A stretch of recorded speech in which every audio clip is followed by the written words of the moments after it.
Salut les amis, c'est encore Igor Parfait. Je suis de retour pour une nouvelle vidéo de la suite de vidéos qui vous parle de la procédure d'études en Pologne.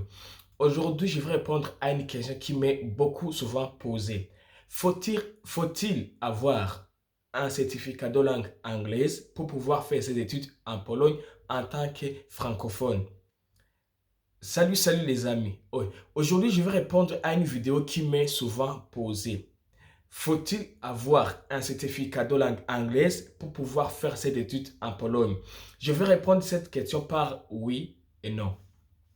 Oui, pourquoi? En tant que pays francophone, on fait presque la totalité de nos études en langue française. Et on paie d'anglais pour certains pays, je ne sais pas, mais chez nous, au Burundi, il y a un peu d'anglais dans les matières que nous voyons jusqu'au bac. Mais ce n'est pas toujours suffisant pour pouvoir faire ses études en anglais. Alors, pour pouvoir faire ces études en Pologne, normalement, il faut avoir un certificat d'anglais. Et ce n'est pas n'importe quel certificat, c'est au moins le IELTS, le TOEFL ou le TOEIC. Il y a un autre certificat, l'université sur laquelle je fréquente, ils acceptent, et s'appelle Language Cert Exams.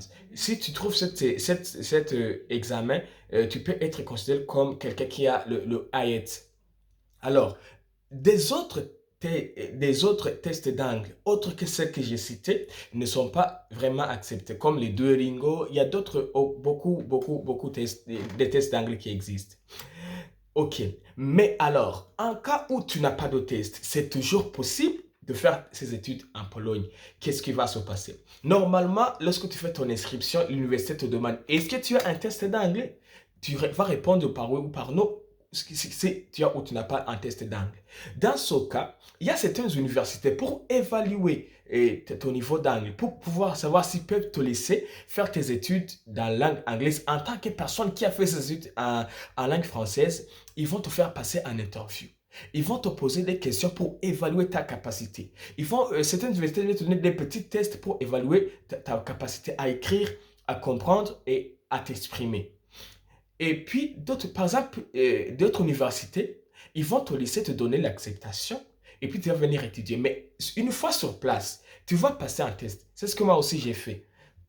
L'université sur laquelle je fréquente, que je vous recommande, et c'est une très bonne université, s'appelle Wisła Université, c'est ici à Varsovie. Qu'est-ce qu'ils vont faire? Tu vas passer un interview lors de ton inscription. Un petit interview avec 3 questions seulement en ligne, avec 3 questions. Tu vas répondre avec un visuel, en vidéoconférence, en appel vidéo. Donc en vidéo tout simplement. Et puis, même si tu passes cette interview en anglais, c'est juste pour juger, est-ce qu'on peut au moins te laisser venir? Généralement, on passe ce test, on le passe parce que c'est pas du tout compliqué. Mais une fois sur place, vous allez faire un test. Alors, ce test va vous diviser, on va vous évaluer en 3 parties. La première partie, si tu as moins de 500 points, ça veut dire que tu as le niveau en dessous de B1. Ça veut dire le niveau B1, c'est le niveau basique de toute langue. Ça veut dire en dessous du niveau B1, tu vas passer tout le premier semestre en étudiant l'anglais avant de commencer tes cours proprement dit. Ça veut dire tout le premier semestre, tu vas le passer en étudiant l'anglais avant de commencer tes cours proprement dit. Et si tu as du niveau B1 et plus, mais pas le niveau B2, donc tu as le niveau basique, dans ce cas, tu vas commencer tes études. Mais en parallèle, tu vas faire des études d'anglais comme complément, comme un cours que tu n'as pas réussi. Comme complément, je ne sais pas si vous voyez ce que je veux dire. Ça veut dire que tu vas commencer directement tes cours, mais en même temps, tu vas étudier l'anglais comme complément. C'est toi seul qui vas étudier l'anglais, pas tout le monde. Et toute personne qui n'a pas réussi à arriver au niveau B2 lors de l'examen, qui a eu le niveau B1 et plus, lui, il va faire les cours, mais en même temps, il va étudier l'anglais comme complément. Hein? Donc, il va ajouter l'anglais au cours qu'il devait prendre. Et si tu as le niveau B2, tu vas commencer directement tes cours. C'est comme ça. Alors, pour résumer, je vais vous dire, c'est possible de faire ces études en tant que francophone en Pologne sans toutefois avoir les certificats, les TOEFL, les TOEIC, les IELTS. C'est possible de faire ces études. N'hésite pas à faire ta candidature sous prétexte que tu n'as pas de certificat. C'est possible. L'université va t'évaluer visuellement avec un appel vidéo. Après, ça va t'évaluer visuellement avec un appel vidéo. Ils vont juger ton niveau. Et si tu vois que ton niveau n'est pas bon, on va te faire passer un test. Si tu ne réussis pas un test, tu vas faire les cours d'anglais. Et tu ne vas rien perdre, mon ami. Tu vois, sauf la France ou peut-être la Belgique ou une partie de la Suisse. Tous les pays ici qui sont à l'Europe de l'Est, à commencer par la Suède et la Norvège, tous les pays dans lesquels on rêve d'y aller, c'est l'anglais qui domine. Ça veut dire tous ces pays ont leur propre langue. Alors, si une fois tu changes de pays, tu dois apprendre la langue de ce pays, tu ne vas jamais t'en sortir dans la vie. Mais tu as besoin de l'anglais pour pouvoir t'en sortir. Tu as besoin de connaître l'anglais. Si tu as l'anglais, tu peux visiter beaucoup de pays ici parce que, à part leur langue traditionnelle qu'ils parlent, ils savent aussi l'anglais. T'orienter dans l'aéroport. Mon cher ami, si tu ne connais pas l'anglais, tu es foutu. Le français, là, ça reste chez nous, là-bas, en Afrique. Si tu commences à naviguer dans ces pays ici de l'Europe, et à part la France et la Belgique et une partie du Suisse, tous les autres pays-là, pour t'orienter en aéroport, tu dois utiliser l'anglais. Car chaque pays a son propre langue et la seule langue intermédiaire entre nous et eux, c'est l'anglais. Alors, même si tu passes tout ton premier semestre à étudier l'anglais, tu ne perds rien.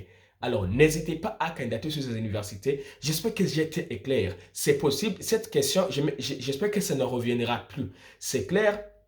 Tu peux faire tes études en Pologne. Cette fois, avoir un test. Il y a beaucoup d'universités qui ne demandent pas de test au préalable pour pouvoir faire ta candidature en tant que francophone. C'est eux-mêmes qui vont te dire comment les procédures que tu vas faire pour pouvoir étudier sans test d'anglais. Je vous ai donné un exemple sur l'université laquelle je fréquente. Je crois d'autres universités, tu n'as même pas besoin de passer de test. Tu vas directement commencer tes cours comme d'habitude. Une fois que tu as réussi ton interview, il suffit juste de te préparer, te faire des rappels de verbes, comment on conjugue en anglais, des trucs basiques qui vont t'aider à te débrouiller.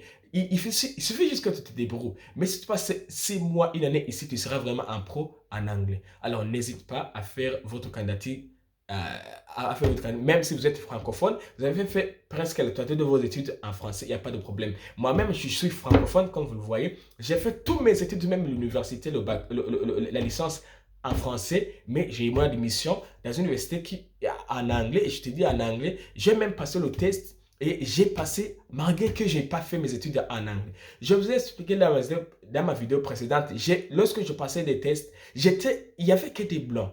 On était à 4. Les noirs étaient à 4.